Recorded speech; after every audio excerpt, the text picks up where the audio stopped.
있잖아요. 처음 봉수가 폐가에서 나왔을 때 시청자들은 다 봤어요. 어떤 장면을요? 바로 봉수로 빙의한 견우가 중요하게 반지를 챙겨가는 모습이요.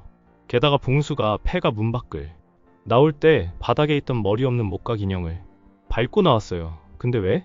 그 장면을 클로즈업해서 화면에 보여줬을까요? 자, 이제 이야기 한번 풀어볼게요. 폐가 문 바로 앞에 있는 작은 목각 인형은 알다시피 동천장군과 꽃도령 그리고 선녀가 악기 봉수를 막기 위해 문에 붙여둔 주술용 인형이었죠. 봉수는 그걸 아무렇지도 않게 밟고 지나갔어요. 망설임도 없이요. 게다가 반지, 그건 여마가 봉수를 불러내기 위해 폐가 안에 묻어두었던 반지였어요. 봉수와의 계약의 증표 같은 거였겠죠. 그래서 그 반지를 봉수가 중요하게 챙겨서 교복마이 주머니에 넣었어요. 그 이후 성공개 영상처럼 봉수는 견우와 양궁대회로 거래도 하고 그렇게 학교 생활에 적응해갑니다. 반 애들이 말해요. 견우, 요즘 좀 다르지 않아? 말투도 그렇고 표정도 이상해. 근데 아무도 몰라요. 그게 빙의 때문이라는 걸요.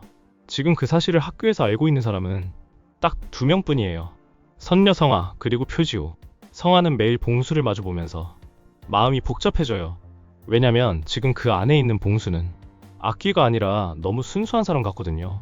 사탕 하나에도 감동하고 칠판 닦는 친구도 도와주고 노래방 가자니까 웃으면서 좋아 라고 대답하고요. 딱 봐도 학교 생활을 처음 해보는 아이 같죠. 그리고 사실 정말 그래요. 봉수는 전쟁터에서 학도병으로 죽은 아이였거든요.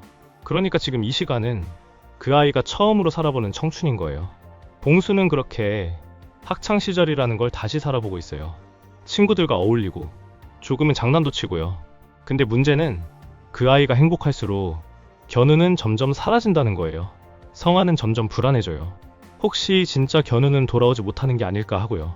그러다 어느 날 견우가 태워주는 자전거 뒷자리에 앉아 그의 허리를 감싸다 우연히 교복상이 주머니 속에 손이 들어가고 깜짝 놀라고 말아요. 네, 그건 여마의 반지였어요. 성아의 손에 닿은 반지로 인해 봉수의 아픈 과거들이 생생하게 느껴지고 보이게 된 거예요. 게다가 여마와 했던 계약 주술 의식까지도요. 그렇게 성아는 그 반지가 봉수라는 악령을 담을 수 있는 그릇이라는 걸 알아차리게 됩니다. 하지만 선뜻 그 반지를 챙길 수 없었고 차마 견우에게 반지에 대한 이야기를 꺼낼 수도 없었어요. 하지만 견우를 생각하면 이제는 시간이 없어요. 견우의 눈이 열렸으니 견우의 영혼이 어느 순간 순식간에 다 먹힐 것 같거든요.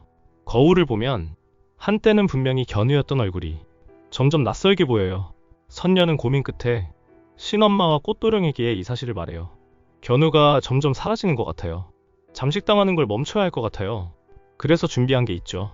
지프로 만든 인형, 거기에 견우의 이름과 생년을 적고 얼굴을 덮어 씌운 채 작은 주술을 시작해요.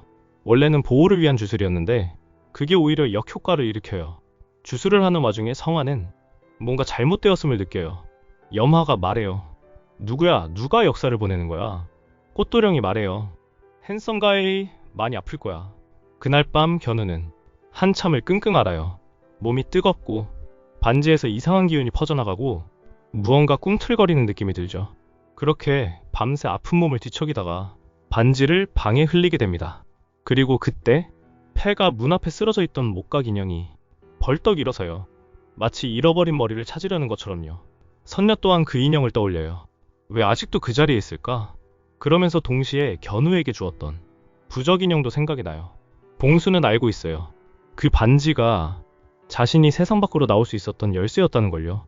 그리고 아마 다시 돌아가야 한다면 그 열쇠가 자신을 다시 봉인할 수도 있다는 걸요. 하지만 지금은 그럴 수 없어요. 왜냐면 이제 막 진짜 친구가 생겼고 사랑이라는 걸 해보고 싶다는 마음도 생겨버렸거든요.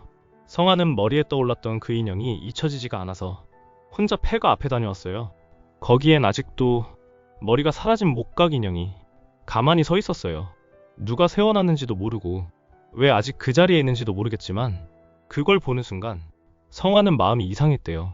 그 인형이 자꾸 말을 거는 것 같았어요. 이 안에 무언가가 있다. 무언가 아직 끝나지 않았다고요. 그날 밤 동천장군은 견우가 흘린 반지를 꺼내 바라보다가 그 안에서 뭔가 울리는 소리를 들었어요. 딸깍, 딱 한 번 금속이 맞부딪히는 듯한 소리.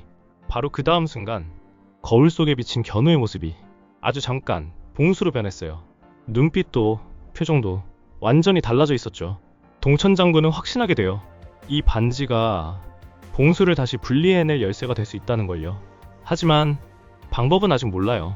한편 폐가 앞에 다녀온 성화는 신엄마에게 가서 조심스럽게 물어요. 무당이 악귀를 봉인했던 물건과 몸이 직접 연결되면 어떻게 돼요? 신엄마는 대답하지 않아요. 잠깐 멈칫하더니 그냥 반지 하나를 꺼내 성화 손에 쥐어줘요.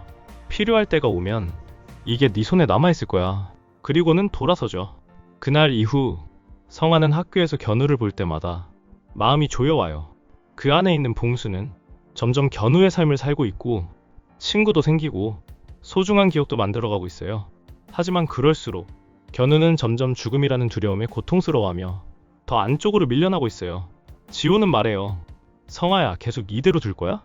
그 말에 성화는 아무 말도 못해요. 왜냐면 본인조차 확신이 없거든요.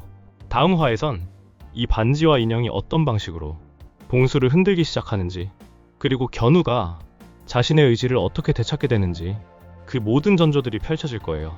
지켜봐 주세요. 그리고 우리 견우가 꼭 돌아올 수 있도록 구독과 좋아요로 마음을 모아주세요. 그게 진짜 이야기의 마지막을 바꾸는 힘이 되니까요.